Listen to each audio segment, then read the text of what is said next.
Marš za pravdu je počeo, ali nažalost ne bez žrtava. Žena je izgubila život na apsolutno užasan način.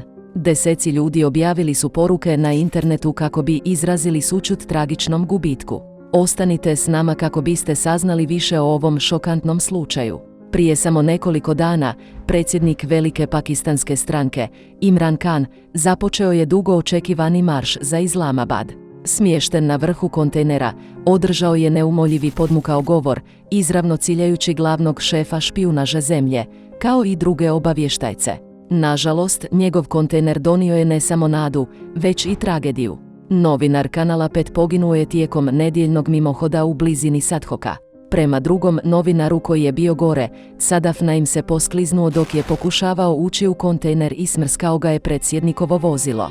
Dužnosnici zemlje potvrdili su događaj i kazali kako je sam Imran sišao i pregledao izgred, dok je specijalizirana medicinska pomoć upozorena. Zamolili su sudionike da budu iznimno oprezni kada hodaju uz vozilo, jer su svi ljudi koji sudjeluju u mimohodu dragocjeni i poštovani. Stoga su aktivnosti sljedećeg dana obustavljene kao znak solidarnosti za ženu. S najvećim žaljenjem kažem da zbog nesreće odgađamo današnji marš. Molimo se za strpljenje i snagu ženine obitelji da se nosi s tragedijom. Nemam pravo glasa izraziti svoju tugu zbog ovog strašnog incidenta, napisao je predsjednik na Twitteru.